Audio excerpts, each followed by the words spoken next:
Hey, so we're back again with another video. So I've been using the Redmi Note 9s for quite a while now, and I want to share a few tips and tricks that hopefully you'll also find useful. So let's start. First up is fixing that Google Discover page. By default, you have that Discover page when you swipe right. While I appreciate Xiaomi's gesture, the implementation is very laggy. Luckily, there's a better alternative.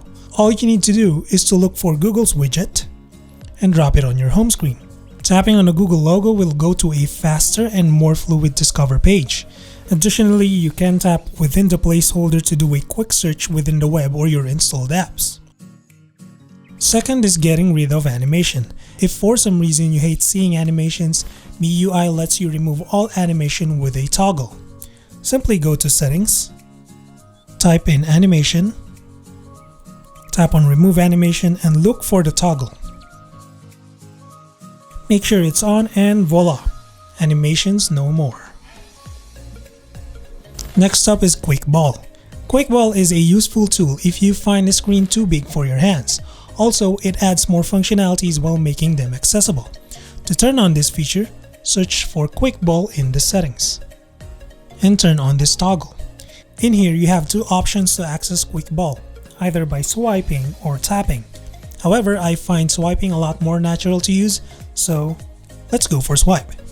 From here, you can add 5 more functionalities, which include system shortcuts and applications.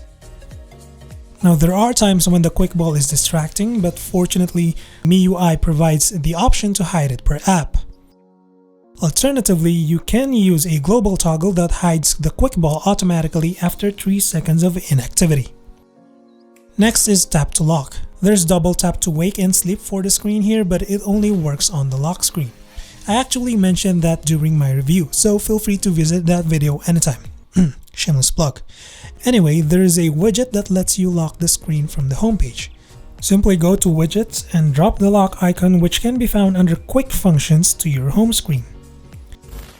If for some reason you need a second user on your phone, Xiaomi lets you create one by letting you create a second space. Second space is like having a new user on a PC or Mac. It can be accessed through a shortcut or a password if you want to keep things private. If you're going to use a password, it will ask for your original password, then let you set up your second space password. If you're going to use a password, it will ask for your original password, then let you set up your second space password. After that, you can set up another set of fingerprints for second space. Once you use those designated biometrics, you now have a new screen that will let you connect a different Google account.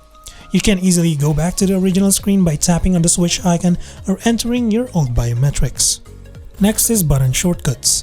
MIUI lets you add a ton of functionalities by using both on-screen and physical buttons. You can even turn off the screen just by long pressing the back button. If you're like me who's looking for quick split screen toggle, you can actually find that here. Again, go to Settings, type Buttons, and tap on Button Shortcuts. From here, you can customize the following functions to your liking.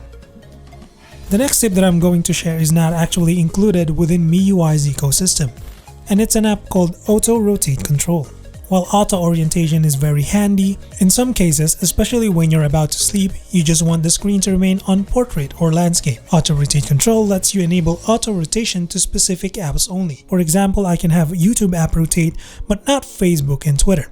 And to make sure it works every single time, allow it to run in the background. The easiest way to do it is by long pressing on the icon, tapping App Info, toggle Auto Start so it will run automatically when you restart the phone, go to Battery Saver and choose No Restrictions. You don't have to worry about draining the battery, as I noticed that there's no effect or whatsoever.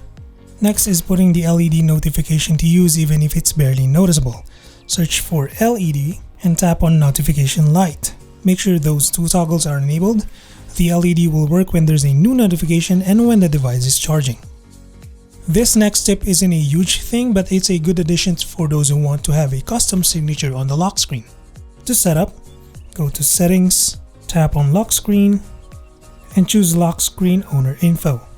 You can only put a few characters, so make every letter count. Last and definitely not least is getting rid of app scanning every single time you download and install an app. If you find this feature irritating, you can actually disable it from the security app. From here, tap on the gear icon and go to Security Scan. Toggle off Scan before installing and voila! No more app scanning. If you feel confident about the apps you're installing, feel free to disable app scanning. But if not, you can always let yourself suffer every time you install an app. And that's it. I hope some of them were very useful, and until the next video, stay safe.